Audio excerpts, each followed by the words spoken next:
বাবাজিরা আল্লাহ ভাইরা কি নিয়ামত একবার আল্লাহ দেখেন। কোরআন সূরা বাকারা, আল্লাযী জাআলা লাকুমুল আরদা ফিরাশা। আল্লাহ বলছেন আমি আল্লাহ জমিনকে তোমাদের জন্য বিছানা বানিয়ে দিয়েছি। সুবহানাল্লাহ পড়েন। বিছানা যেমন সেফটি হয়, বিছানা যেমন নিরাপদ হয়, বিছানা যেমন সম্পূর্ণ পুরো নিরাপত্তা থাকে, তুমি বিছানায় ঘুমিয়ে পড়লে বিছানা তোমার নিয়ে নড়ে না, বিছানা তোমার নিয়ে উল্টে যায় না। তুমি বিছানায় ঘুমিয়ে গেলে সকাল পর্যন্ত শান্তিতে ঘুমিয়ে গেলে আমি আল্লাহ বলছি তোমার জন্য 4 তলা 3 তলা বিল্ডিং তুমি বানাবে, 5 তলা বিল্ডিং বানাবে, 124 তলা বুরুজ খলিফা বানাবে, 150 তলা বানাবে, কলকাতা 42 তলা বানাবে, তুমি বড় বড় বিল্ডিং বানাবে। আমি আল্লাহ ভূমিকম্প দেব, কিন্তু তোমার বিল্ডিং কে আমি আল্লাহ সম্পূর্ণ নিরাপদে রেখে দেব। ভূমিকম্প হয় না? হয় না? আরে বলছেন না কেন? এবছর রমজান মাসের লাস্ট জুমায় ভূমিকম্প হলো, মায়ানমারের কয়েক হাজার মানুষ মাটির মধ্যে নড়ে গেল, 3 থেকে 4 সেকেন্ডে মাটির মধ্যে ঢুকে গেল। আল্লাহ বারাইপুরটা বাঁচিয়ে নিল, কলকাতা বাঁচিয়ে নিল, দিল্লিটা বাঁচিয়ে নিল, মুম্বাইটা বাঁচিয়ে নিল।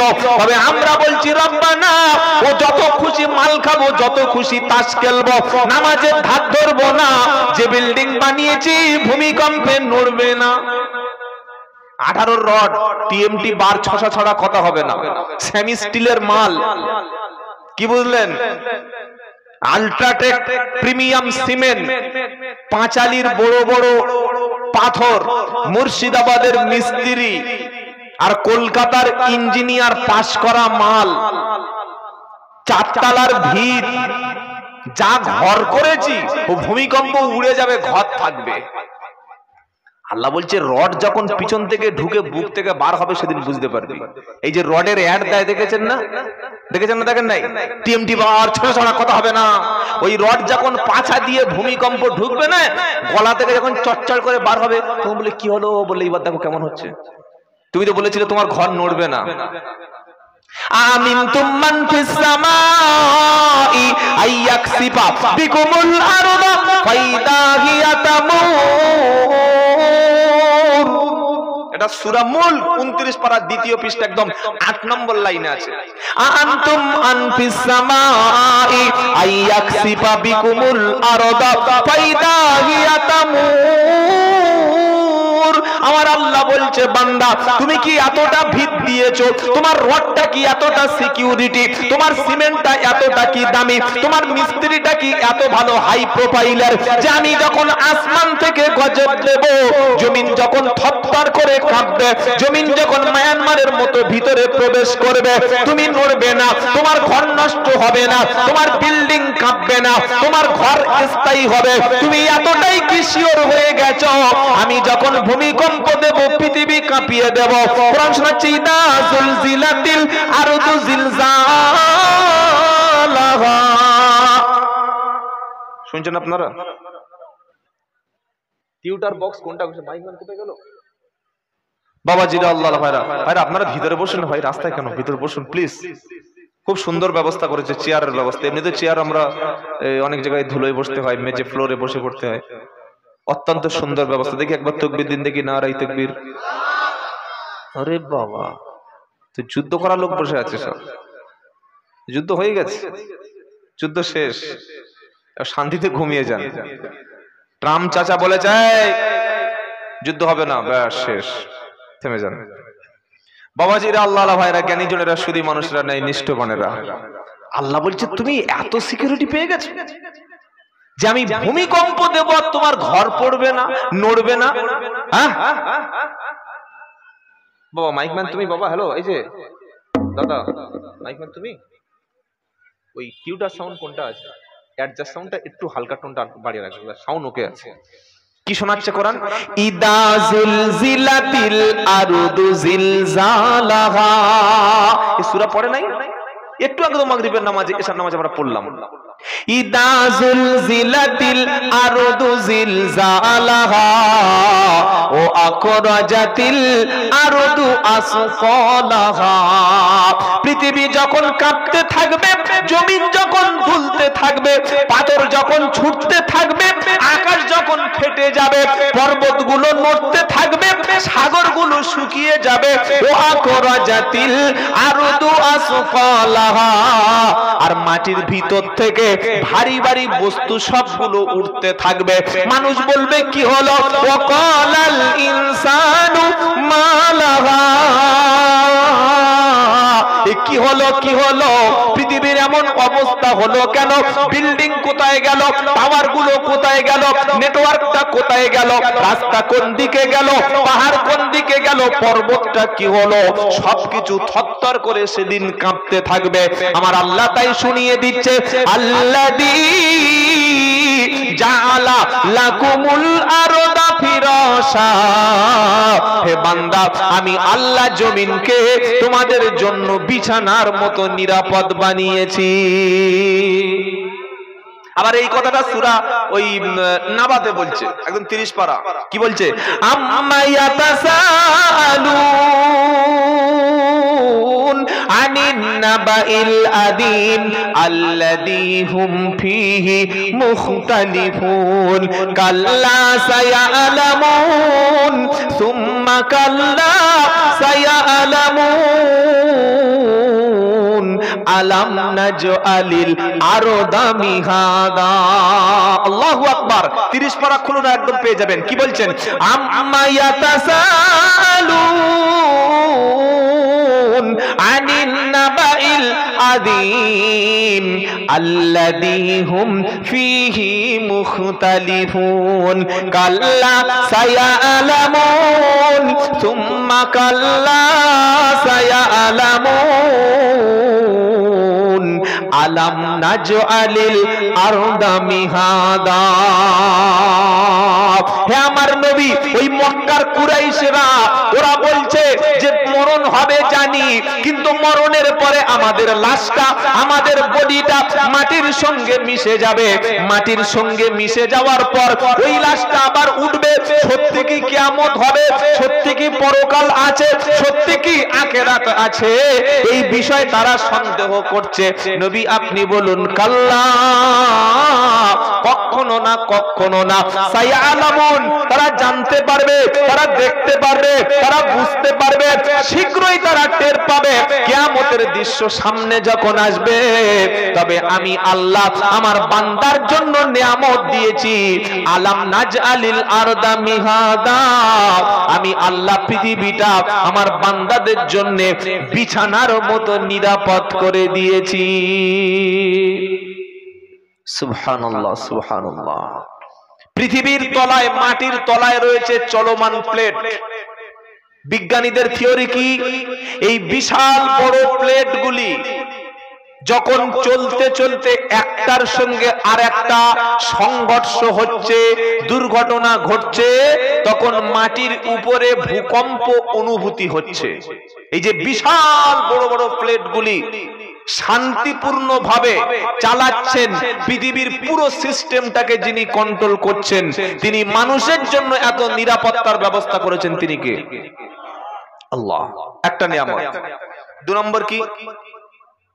আপনি নামাজ পড়বেন না, আল্লাহকে ডাকবেন না, বাধ্য, বাধ্য। আল্লাহর নিয়ামতগুলো বললে না, আপনি তখন নিজে নিজেই ভাববেন যে আমার মতো নাফরমান আমি আল্লাহকে ডাকি না, তিনি আমাকে কি দেন নাই। চলুন দ্বিতীয় কি বলছেন আল্লাহ শুনি। ওয়াসসামাআ বানা, আর আমি আল্লাহ আসমানকে বানিয়ে দিয়েছি ছাদ। সুবহানাল্লাহ বলেন। ছাদ বোঝেন? ছাদ বোঝেন? ছাদ যেমন রৌদ্র থেকে, বৃষ্টি থেকে, ঠান্ডা থেকে আপনার পুরো পরিবারটাকে, ঘরটাকে যেমন প্রোটেকশন দেয়, আমার আল্লাহ বলছে আকাশ কিন্তু একটা না, কটা? 6টা, তাই তো? আকাশ আবার সাত, কি ভুলভাল গাঁজা পাজা খেয়ে এসছেন নাকি সীতাকুণ্ড মোড় থেকে? আকাশ কটা জানেন না? ইয়েস, এটা কোরআনের 6 জায়গায় আয়াতটা আছে, 6 জায়গায়। সুবহানাল্লাহ। তো আপনি সূরা মুলকটা পড়ুন। আল্লাযী খালাকা সাবা সামাওয়াতিন তিবাকা মা তারা ফি খালকির রহমানি মিন তাফাউত ফারজিল বাসার হাল তারা মিন ফুতুর সুম্মা রজিল বাসার কাররাতাইনি ইয়ানকালিব ইলাইকাল বাসারু খাসিআন ওয়া হুয়া হাসীর। সুবহানাল্লাহ। সূরা মুলক পড়ুন, পেয়ে যাবে। আল্লাহ কি থিওরি দিচ্ছেন শুনছেন আপনারা নাকি গল্প করছেন? এই যে হ্যালো, লক্ষ্য করুন। আল্লাযী খালাকা সাবা সামাওয়াত, আকাশের বহু বচন হচ্ছে সামাওয়াত। কোরআন কি শোনাচ্ছে? তিনি আল্লাহ যিনি আসমান সৃষ্টি করেছেন 7 তবক। আল্লাহ বলছেন মা তারা ফি খালকির রহমানি মিন তাফাউত, হে বান্দা তুমি আল্লাহর সৃষ্টির মধ্যে, আল্লাহর তৈরি করা মাখলুকাতের মধ্যে আল্লাহর সৃষ্টির দিকে তুমি কোন দেখো, ভালো করে দেখো কোনো ভুল দেখতে পারো কিনা।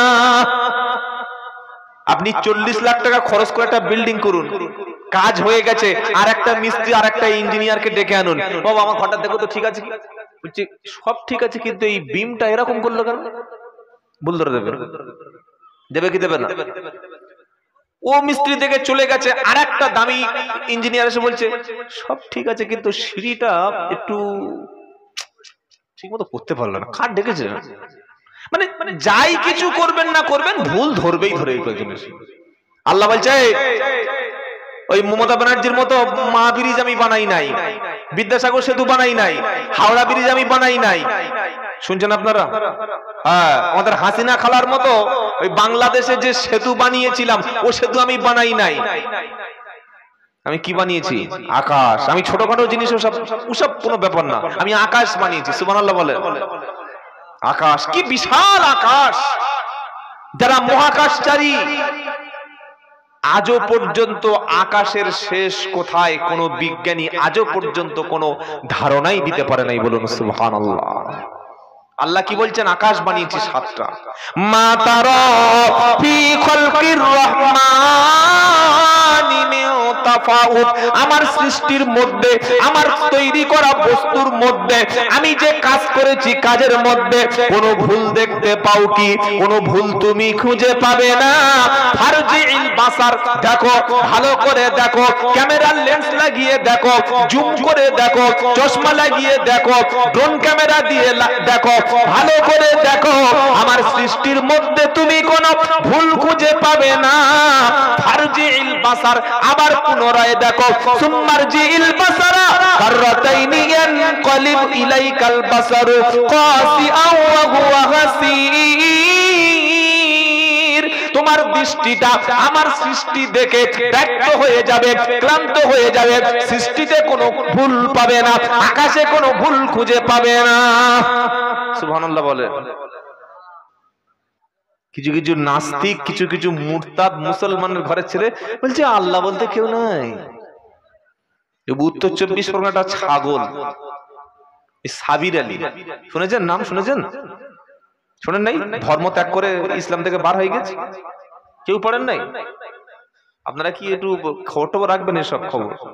আর আমাদের ছেলেদের এই পাবজি আর ফ্রি ফায়ার এই দুটো হয়ে গেলে ব্যাস, আর কিছু দরকার নেই।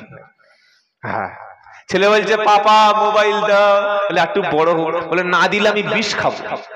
মালের গোপ ওঠে নাই, ও বিষ খাবি, খাই এমনি তো মরবি, তা বিষ খেয়ে মর, এমনিতেই তো মরবি।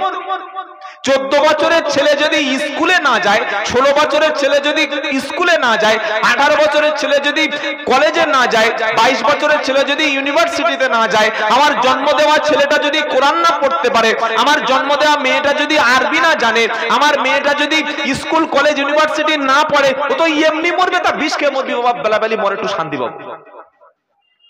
ছেলে বাপের কাছে বলছে আব্বা মোবাইল দাও, তা না হলে বিষ খাবো।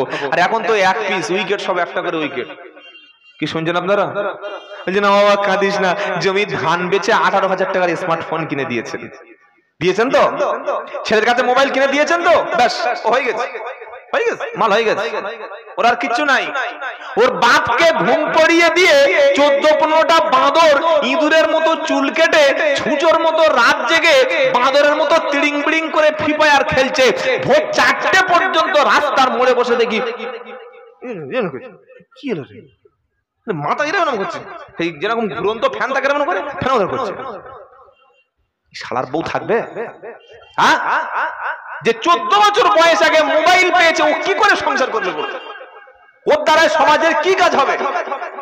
আমরা দেখছি, আমরা বলছি না, আমরা হজম করছি, আমরা সহ্য করছি। আমি অনুরোধ করে আব্দুল্লাহ জুবায়ের বলছি, আপনি বাঁচতে চাইলে, আপনার পরিবারটাকে বাঁচতে চাইলে, ছেলে আর মেয়ের হাতে বই তুলে দিন, কম্পিউটার তুলে দিন, পড়াশোনা করতে বলুন, স্কুলে যেতে বলুন, হাই স্কুলে যেতে বলুন, কলেজে যেতে বলুন, মাদ্রাসায় যেতে বলুন, পড়তে বলুন। ওই মোবাইলটাও সবচাইতে বড় দুশমন ওই ছোট বাচ্চার মোবাইল। আপনি মোবাইল হাতে দিয়ে আপনি আপনার স্ত্রী দুজনে শুয়ে আছেন আর ছেলেটা ওদিকে চালিয়ে যাচ্ছে। কি সর্বনাশ যে করছে সেটা আপনি ভাবতে পারবেন না। আর স্কুলে পড়াশোনা আছে নাকি? স্কুলে কি পড়াশোনা আছে? মাস্টার নেই তো পড়াশোনা হবে কোত্থেকে? স্কুলে মাস্টার থাকলে তবে না পড়াশোনা হবে। কোটি কোটি টাকা খরচ হচ্ছে সব জায়গায়, কিন্তু স্কুলগুলিতে আজকের শিক্ষক শূন্য। প্রশ্ন করলে বলবে আমাদের দল বিরোধী লোক। এই 5 দিন আগে আমার বাড়ি চাম্পাহাটি, মাগরিবের নামাজ পড়ে একদিন গেছি, সেদিন দূরে প্রোগ্রাম ছিল, একটু রাত্রে বার হবো, গিয়ে দেখি সাদা দাড়ি, একদম সুন্দর সাদা পাঞ্জাবি, পাক্কা মুসলমানের ছানা, লুঙ্গি পরে, বয়স কমপক্ষে 65 থেকে 70, মাথার চুল, দাড়ির চুল এক পিস কালো নাই, সব সাদা। দেখি লম্বা লাইনে দাঁড়িয়ে আছে সন্ধ্যার পরে। আচ্ছা, লাইনটা কি লাইন হতে পারে? কিছুক্ষণ পরে পকেট থেকে বার করে দিল, এরকম একটা সাদা বোতল নিল, পকেটে ঢুকিয়ে নিয়ে পুরো রুমাল চলে গেল, মুহূর্তে গায়েব হয়ে গেল।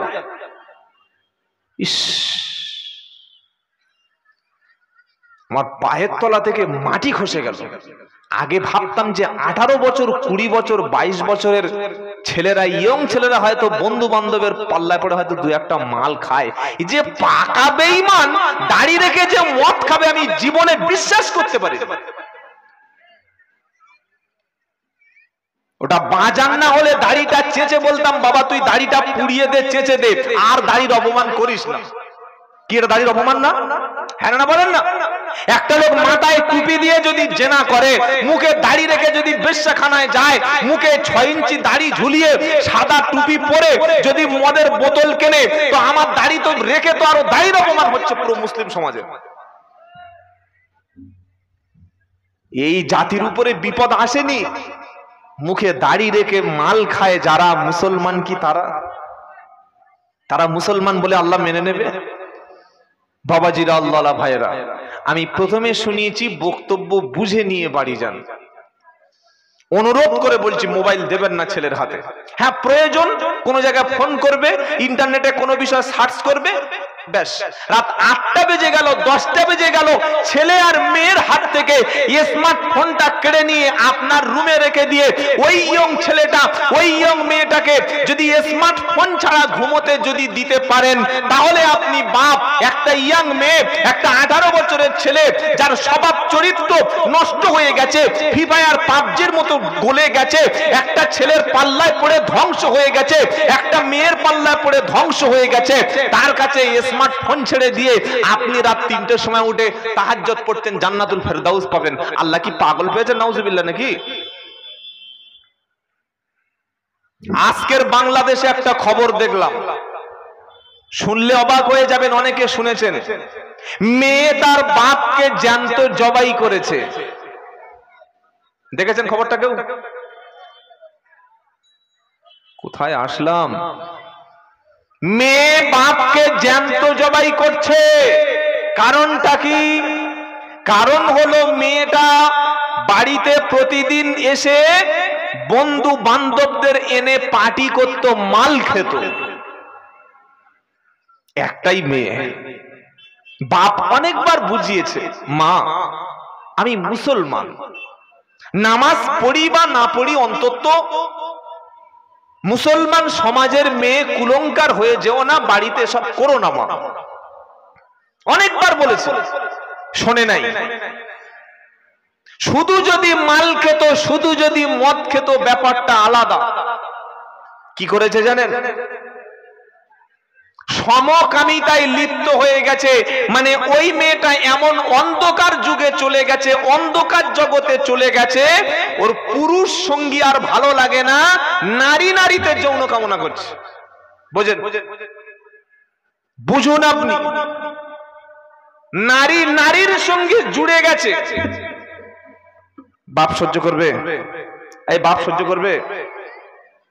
বাপ বাধা দিয়েছে, মেয়ে জ্যান্ত টুকরো টুকরো করে, এবং শুধু জবাই করে নাই, এই পুরো জবাই করা সিস্টেমটা ভিডিও করে আপলোড করে দিয়েছে। সাহসী মেয়ে আমি। এর জন্য সমাজ কি দায়ী না? এর জন্য আমাদের গার্জেন অভিভাবকরা দায়ী না? আগে মোড়ের মাথায় একটা ছেলে একটা মেয়ে কথা বলতে গেলে ভয় পেত, এখন বুক ফুলিয়ে হাত ধরে রাস্তা থেকে হেঁটে যাচ্ছে যেন নতুন কালকের বিয়ে হয়েছে, অথচ কেউ নয়। কে প্রতিবাদ করবে? বললেই তো বাড়িতে বাস করতে দেবে না। এই হচ্ছে সমাজ ব্যবস্থা। এই জন্য প্রথমে শুনিয়েছি, শ্রেষ্ঠ উম্মাত হলাম আমরা দুটি কারণে, এক সৎ কাজের আদেশ এবং অসৎ কাজের, জোরে বলেন, এটা করতে যদি পারি, অন্যায় দেখে যদি কলম চালাতে পারি, অন্যায় দেখে যদি মুখ খুলতে পারি, অন্যায় দেখে যদি প্রতিবাদ করতে পারি, তবেই আপনি ইমানদার। আর অন্যায় দেখে প্রতিবাদ করার জন্য যুবকদের আগিয়ে আসতে হবে। যারা ইয়াং সোসাইটি, আপনার শরীরের রক্তটা গরম, আপনার ইয়াং ব্লাড, আপনার ঈমান আছে, আল্লাহকে বিশ্বাস করেন, নবীকে বিশ্বাস করেন, অন্যায় দেখে চুপচাপ বসে থাকবেন না। বলি ইনশাআল্লাহ। আলিলা উলাইকা মা ইয়াকুলুনা ফি বুতুনিহিম ইল্লান নার ওয়ালা ইউকাল্লিমুহুমুল্লাহু ইয়াওমাল কিয়ামাতি ওয়ালা ইউযাক্কিহিম ওয়ালাহুম আযাবুন আলীম। আল্লাহু আকবার। আশ্চর্য কথা আল্লাহ বলছেন, আমি আল্লাহ যে কিতাব পাঠিয়েছি, আমি আল্লাহ যে 30 পারা রাজা, চুপ কর বাবা, মাথায় জেমাল দিয়েছে রাজা বলে তো এবার মোদির পরের ক্ষমতা বসিয়ে দেবে। আমি আল্লাহ যে কিতাব পাঠিয়ে দিয়েছি, যে কোরআন আমি পাঠিয়ে দিয়েছি, নিশ্চয়ই আমার কিতাবের মধ্য থেকে, নিশ্চয়ই আমার কোরআনের মধ্য থেকে যারা গোপন করবে কিছুটা কথা, সত্য কথা প্রকাশ করবে না, যারা নিজের স্বার্থ যেখানে আছে ওটাকে লুকিয়ে দেবে, এই চরিত্রটা ছিল ইহুদিদের চরিত্র। ইহুদিদের কিতাবের মধ্যে তাদের উপরে নাজিলকৃত তাওরাতের উপরে মুসা নবী আলাইহিস সালামের নামের চাইতে মুহাম্মদ সাল্লাল্লাহু আলাইহি সাল্লামের নামটা অনেক জায়গায় আল্লাহ প্রশংসা করেছিল। আর শেষ জামানায় যারা উম্মত হবে তাদের নবীর আনুগত্য মেনে নেওয়া ছাড়া বাঁচার কোনো উপায় নাই। ইহুদি পণ্ডিতরা, ওলামারা, ধর্ম যাজকরা, বড় বড় মনীষীরা সকলে দেখলো যে আমরা তো ধর্মের নামে ব্যবসা করে খাচ্ছি, জনগণের রুটি রুজি মেরে কেটে খাচ্ছি, এখন যদি মুহাম্মাদের নামটা সকলের সামনে বলে দিই সাল্লাল্লাহু আলাইহি সাল্লাম তিনি যে সত্য নবী তার উপরে ঈমান আনতে হবে, এটা যদি আমরা সমাজে প্রকাশ করে দিই, আর কেউ আমাদের বাড়িতে রুটি রুজি আনবে না, আমাদের ব্যবসাটা বন্ধ হয়ে যাবে, ধর্মের নাম দিয়ে দোহাই দিয়ে খাওয়া যাবে না। তাই নবীর নামটা সত্য তারা গোপন করে দিল। উদ্দেশ্য ছিল কিছু রুটি রুজি হালুয়া মেরে কেটে খাবো। আমার আল্লাহ পাক ইহুদিদের চরিত্রের মুখোশটা তিনি খুলে দিলেন। তিনি বলছেন, নবী, ইন্নাল্লাযীনা ইয়াকতুমুনা মা আনজালাল্লাহু মিনাল কিতাবি ওয়া ইয়াশতারুনা বিহি থামানান কলিলা। আমি আল্লাহ যে কিতাব পাঠিয়েছি এই কোরআনের অংশগুলি, কিতাবের অংশগুলি থেকে যারা গোপন করবে সত্যটা, আর গোপন করার উদ্দেশ্য হলো কিছু রুটি রুজি, কিছু মাল তারা লুণ্ঠন করে খাবে, আমি আল্লাহ শুনিয়ে দিচ্ছি ওয়ালা ইউকাল্লিমুহুমুল্লাহু ইয়াউমাল কিয়ামাহ, আমি কিয়ামতের দিন তাদের সাথে কথা বলবো না। তারা কারা? সত্য গোপন করেছিল যারা, কিতাবের সবকিছু প্রকাশ করেনি যারা, ওদের স্বার্থ মতো গোপন করেছে, ওদের যেটা পছন্দ হয়েছে সেটা বলেছে। কোরআনের কিতাবের সব অংশগুলি মানুষের কাছে বললে যদি রুটি রুজি চলে যায়, যদি ব্যবসাটা বন্ধ হয়ে যায়, আর যদি মুরিদ আমার দলে না আসে, ইমামতি যদি না থাকে, সত্য কথা তুলে ধরলে যদি সমাজ আমার বিপক্ষে চলে যায়, এজন্য সত্যটাকে গোপন করেছে যারা। কোরআন শোনাচ্ছে আমি আল্লাহ কিয়ামতের দিন তাদের সাথে কোনো কথা বলবো না, ওদেরকে আমি আল্লাহ পবিত্র করব না, আর ওদের জন্য কঠিন শাস্তি আছে। ওরা কিন্তু আলেম হয়ে, মুফতি হয়ে, পীর হয়ে, ফকির হয়ে, ইমাম হয়েও বাঁচতে পারবে না। তাহলে সত্যটা বলা উচিত না চেপে দেওয়া উচিত? সত্য বলা যেমন কঠিন, হজম করা সহজ। কি গো বাবাজিরা, ওটা বলা যেমন কঠিন, হজম করা আরো কঠিন। সত্যটা সবসময় তিতা হয়, ওটা সকলে বলে না, বললে সমাজ বেজার হয়ে যায়। আর আল্লাহর নবী যেদিন সত্য বলতে শুরু করলেন, যেদিন হকের দাওয়াত দিতে শুরু করলেন, সেদিন তার দুশমন হয়ে গেল। আগে কেউ দুশমনি করে নাই। 40 বছরের আগে, নবুয়াতের আগে একটা দুশমন মক্কার জমিনে মুহাম্মদ সাল্লাল্লাহু আলাইহি সাল্লামের ছিল না। কবে থেকে দুশমন তৈরি হলো? যেদিন আল্লাহ এক, আসমানি কিতাব কোরআন, সুদ চলবে না, মদ চলবে না, টিকিট চলবে না, জেনা চলবে না, হারাম চলবে না, অবৈধ সম্পর্ক চলবে না, এটা যেদিন বললেন, মক্কার মানুষের ঘাড়ে তখন পরমাণু বোমা পড়ে গেল। ওরা বললে আরে বাপ নেই, মা নেই, ইয়েতিম বাচ্চা আবু তালেবের বাড়ি মানুষ হচ্ছিল, আমরা এতদিন আজ সাদিক আল আমিন বলে তার কাছে অনেক বিশ্বাস করতাম, এ তো এসে পুরো সমাজটাই পাল্টে দিচ্ছে। এই সত্যটা শুরু করে দাও। আপনার শত্রু কেন আপনি বসে বসে ভাবুন। কেন মুসলমানদের দুশমন পৃথিবীতে এত বেশি?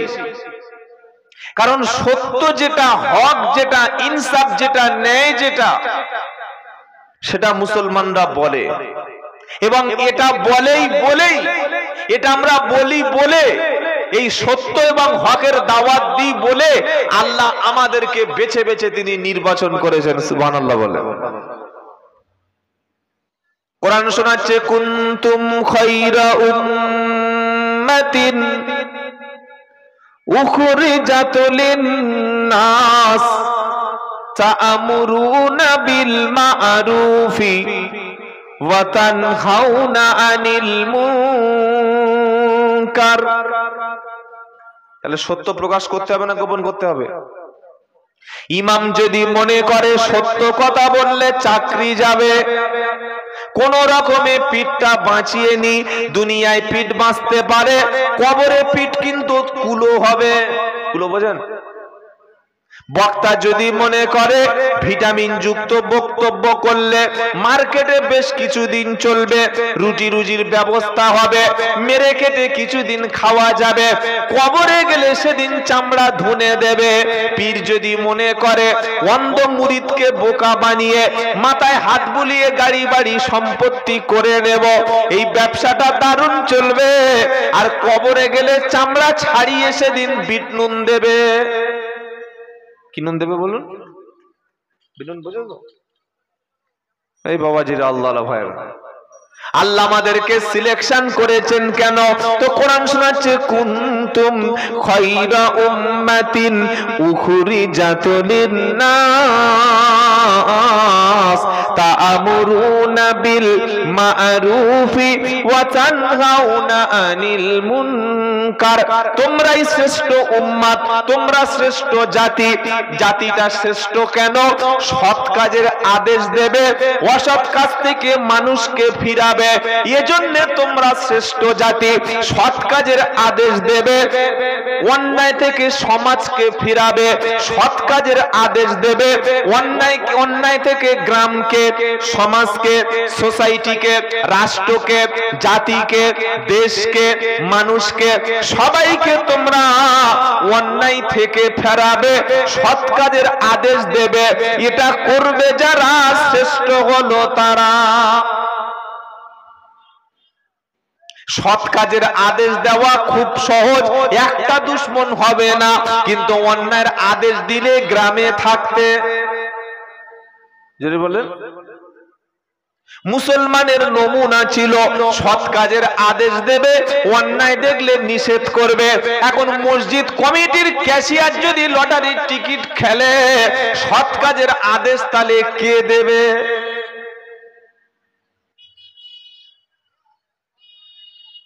মসজিদ কমিটির ক্যাশিয়ার, উনি লটারির টিকিট বিক্রি করছে বসে বসে মোড়ের মাথায়। ছি ছি ছি ছি, ভয় লজ্জা শরম হায়া কিচ্ছু নাই।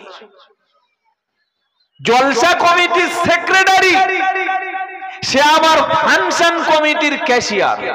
সুবহানাল্লাহ বলুন, সুবহানাল্লাহ বলুন, বলুন না কোথায় হয় না? হয় কি হয় না? ফেরেশতা বলছে মালটা কদিন আগে সেক্রেটারি ছিল না? বললে আমি কোন জায়গায় বাদ যাই না, সব দলে আছি, এ দলে আছি, ও দলে আছি। কি বুঝলেন? মাদ্রাসার পদে আছে, আবার ক্লাবে যখন বিচিত্রা অনুষ্ঠান হয়, ঈদের এক সপ্তাহ পরে মাল স্টেজে গলায় মালা পরে বসে আছে। তো সৎ কাজের আদেশ যারা করবে তারাই যদি অন্যায়ের সঙ্গে জুড়ে থাকে, আদেশটা করবে কে? জীবন চলে যায় যাবে, বাড়ি ভাঙা হয় হবে, জেল খাটতে হয় হবে, জীবন দিয়ে হলেও সত্যের পথে থাকে যারা, সত্যের উপরে চলে যারা, সৎ কাজের আদেশ দেয় যারা, অন্যায় থেকে মানুষকে ফিরায় যারা, আল্লাহ বলছেন খায়রা উমাম, উত্তম উম্মত, সবচাইতে ভালো জাতি হলো তারা। বলুন সুবহানাল্লাহ। ওই গোশকে মুখে পান চিবোতে চিবোতে ঢেকুর তুলে হাতে ইল্লাল্লাহ তাসবিহ পড়ে খায়রা উমাম বলবে না, সৎ কাজের আদেশের সাথে সাথে অন্যায় থেকে নিষেধ করবে। মসজিদ কমিটির প্রধান দায়িত্ব হলো গ্রামে কোন রকমের হারাম কোন অনুষ্ঠান চলতে দেবে না। এই কমিটি মসজিদে আছে ভাই, একটু হালকা আলো তো সামান্য আমার দিকে রাখুন না, একেবারে এই ব্যাক সাইডে চলে গেছে। এইবার চলুন যে আলোচনাটা করছিলাম, যে জাহান্নামীদের সংখ্যাটা বেশি, জাহান্নামীদের সংখ্যা বেশি। কেন বেশি? কারণটা কি? আল্লাহ তিনি বড় সুন্দর করে মানুষকে বানিয়েছেন, বানিয়ে মানুষকে কি বলছে জানেন? ওয়াত্তিনি ওয়াজ-যাইতুনি ওয়া তুরি সিনিন ওয়া হাদাল বালাদিল আমিন লাকাদ খলাকনাল ইনসানা ফি আহসানি, বলেন আহসানি তাকওয়িম সুম্মা রাদাদনাহু আসফালা সাফিলিন। দুনিয়া সুন্দর, মানুষ সুন্দর, আসমান সুন্দর, জমিন সুন্দর, সুন্দরে সুন্দরে পাল্লা, জানি না কত সুন্দর তুমি আল্লাহ, জানি না কত সুন্দর তুমি আল্লাহ। সুবহানাল্লাহ বলেন। কত সুন্দর করে মানুষকে আল্লাহ বানিয়েছে। কি বলছেন সূরা ৩-এ? সারা জীবন সূরা ৩ পড়েছি, কিন্তু বাংলা অর্থ কি আমরা জীবনে জানতে চাই না। আল্লাহ কি বলছেন? আল্লাহ কসম করছেন, সুবহানাল্লাহ বলেন। আল্লাহ নিজেই কসম করছেন, কত গুরুত্ব তার। ওয়াত্তিন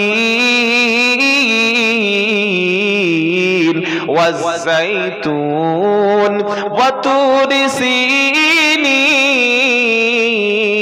ওয়াহাদাল বালাদিল আমিন লাকাদ খলাকনাল ইনসানা ফি আহসানি তাকওয়িম।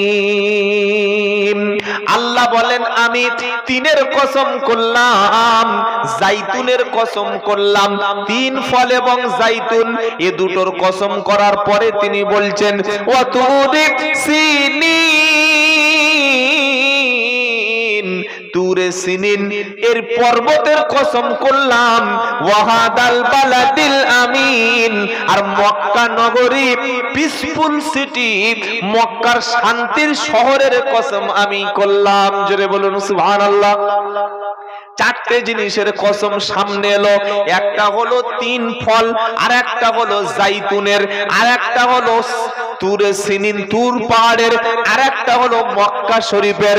চারটি বস্তুর কসম আল্লাহ করলো, করার পরে তিনি বলছেন লাকাদ খলাকনাল ইনসানা ফি আহসানি তাকওয়িম, আমি আল্লাহ মানুষকে আহসানি তাকওয়িম সবচাইতে উৎকৃষ্ট, শ্রেষ্ঠতম, সুন্দরতম, সবচাইতে ভালো সুন্দর করে মানুষকে বানিয়েছি। মানুষের লেজ আছে, আছে চুপচাপ আছেন, লেজটা আছে নাকি? কি গো, মানুষের লেজ নাই, মানুষের লজ্জাস্থান ঢাকার জন্য পোশাক দিয়েছে, মানুষের লজ্জাস্থান ঢাকার জন্য ড্রেস দিয়েছে, মানুষের সুন্দর পোশাক আল্লাহ নাজিল করেছে।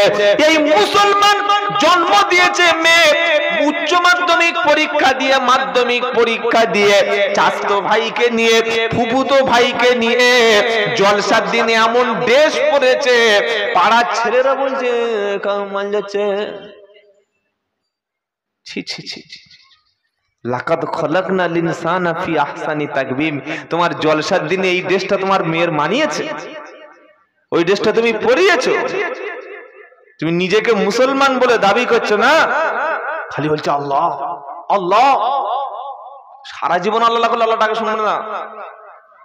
যে পোশাক পরায় মানুষ ঈদের সময় আর বিয়ে বাড়িতে যাওয়ার সময় মেয়েটাকে যা সাজিয়েছে, বউকে সাজিয়ে বিয়ে বাড়ি যে ড্রেস পরিয়ে নিয়ে গেছে, ওই ইহুদি খ্রিস্টানরা ওই ড্রেস পরায় না, যা পরাচ্ছে মুসলমানদের। সারা জীবন ফতেমার ব্লাউজের সাইজ পাড়া সব লোক দেখেছে, আর মরণের পরে বলছে ঢেকে দে ঢেকে দে, পর্দা করা ফরজ।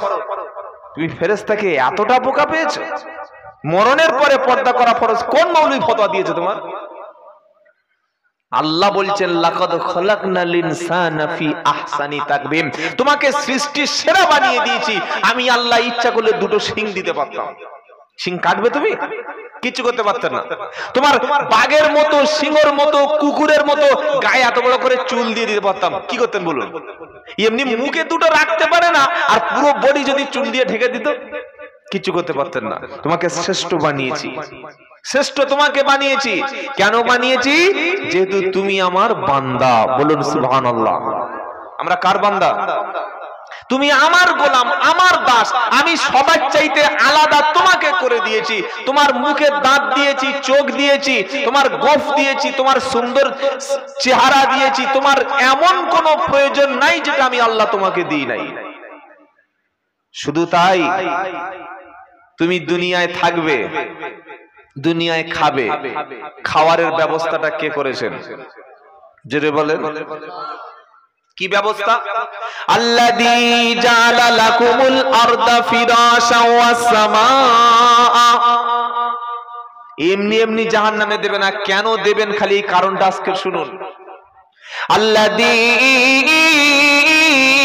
জাআলা লাকুমুল আরদা ফিরাশা ওয়াস সামাআ বিনাআ ওয়া আনজালা মিনাস সামাই মাআন ফাআখরাজা বিহি মিনাস সামারাতি রিজকাল লাকুম ফালা তাজআলু লিল্লাহি আনদাদা ওয়া আনতুম তা'লামুন। মুখ থেকে একবার সুবহানাল্লাহ বার হলো না? ওই বোতল ফাটানোর ঘটনা বললে তবে সুবহানাল্লাহ বলবেন না? বাবারা বাবারা, ও ভাই জানেরা, ও আব্বা জানেরা, পাগলা মাল। বাবারা মারা করেছে, সুবহানাল্লাহ, মুক্ত পার হয়ে গেছে। পরশু দিন একটা বক্তা আমার আগে ছিল, নামটাম বলবো না, কি বোধ হবে, আল্লাহর নবী সাল্লাল্লাহু আলাইহি সাল্লামের কুরবানির ঘটনা বলছেন, নবী দাওয়াতে গিয়ে কিভাবে মার খেয়েছেন, অত্যাচারিত হয়েছে, আর পাবলিক শুনে সুবহানাল্লাহ। কোথায় সুবহানাল্লাহ দিতে হয় হুঁশ নাই। এ যেন ওই ফুটবল খেলা পেয়েছে, গোল দিয়ে দিল, ও খেলে উঠে। কোরআন শুনে মুখ থেকে সুবহানাল্লাহ বার হচ্ছে না, কোরআন শুনে মুখ থেকে আল্লাহু আকবার বার হচ্ছে না। এই কোরআন শুনে জিনেরা সিজদায় পড়ে যেত। এবার বলুন সুবহানাল্লাহ। আল্লাহর নবী তেলাওয়াত করতেন, জিনেরা শুনতেন। জিনেরা, মানুষ দূরের কথা, জিনেরা সারা রাত শুনতেন। নবী মসজিদুল হারামে যখন কোরআন তেলাওয়াত করতেন, জিনগুলি সারা রাত শুনে বলতো, ইন্না সামিঈনা কুরআনান আজাবা, কি আশ্চর্য, এমন কথা আমরা কোনোদিন শুনিনি। তারা শুনে সিজদা দিয়ে নবীর হাতে হাত দিয়ে তারা মুসলমান হয়েই চলে যেত। সুবহানাল্লাহ পড়ে। আল্লাহ বান্দার জন্য কি নিয়ামত দিয়েছেন, ভরপুর করে দিয়েছেন। কটা নিয়ামত আপনি শুনবেন। এত খেয়ে আপনার নামাজ পড়ার সময় হচ্ছে না, এত খেয়ে আপনার আল্লাহর ঘরে যাওয়ার সময় হচ্ছে না, এত নিয়ামত নিয়ে আপনি মসজিদে যেতে পারছেন না, এত নিয়ামত নিয়ে আপনি একটু কোরআন শরীফ পড়তে পারছেন না, এত নিয়ামত নিয়ে আল্লাহর কাছে হাত তুলতে পারছেন না। তো আপনাকে জবাই করবে না, তো কাকে জবাই করবে বলুন?